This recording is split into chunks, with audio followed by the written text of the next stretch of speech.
The Whispering House. Part 1. Arrival. It was supposed to be a quiet weekend. Emma, a 28-year-old travel blogger from London, had rented a cottage deep in the English countryside. She wanted solitude.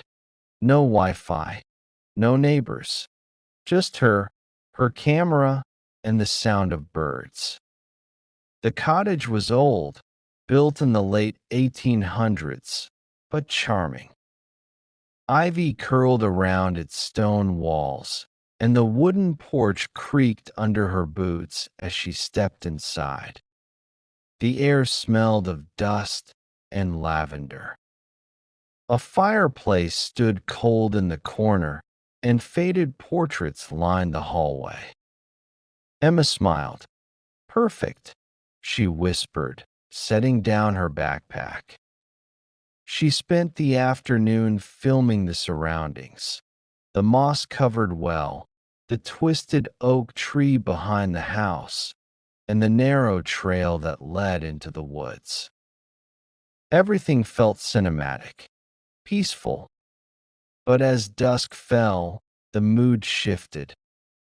Inside, the cottage grew colder. The lights flickered once, then steadied. Emma lit a candle and made tea. She sat by the window, watching the fog roll in. That's when she heard it. A whisper. Soft, faint, like someone speaking just behind the walls. Emma froze. She turned off the kettle and listened. Nothing, just the wind. She laughed nervously. "Old houses creak," she said aloud, trying to shake the unease. But the whisper had sounded deliberate, like a voice, like a name. She unpacked her gear and set up her camera to record a vlog. "Hey guys," she said, smiling into the lens. "I'm spending the weekend in this beautiful old cottage. It's super quiet, super remote. I'll show you around tomorrow." She paused. Behind her, the hallway seemed darker than before. That night, she couldn't sleep. The bed was comfortable, the blankets warm, but something felt wrong. The silence was too deep, too heavy.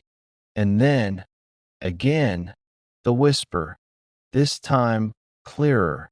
"Emma." She sat up, heart pounding. "Hello," she called out.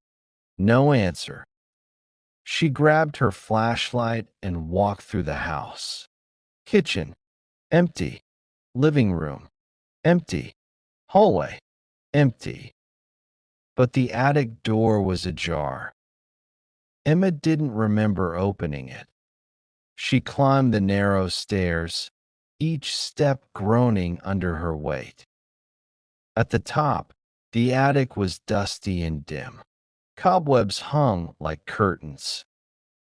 In the corner, beneath a broken window, sat a small wooden chest. She opened it. Inside was a diary, leather-bound, faded. The name on the first page read, Lily Whitmore, 1892. Emma turned the pages. The handwriting was elegant, looping. The entries spoke of loneliness, of voices, of shadows in the walls. One line stood out. "The house feeds on silence. It whispers when you're alone." Emma closed the diary and looked around. The attic felt colder now. She heard a creak behind her and spun around. Nothing. She descended quickly, locked the attic door, and returned to bed. But sleep wouldn't come. The house whispered all night. To be continued. End of part 1.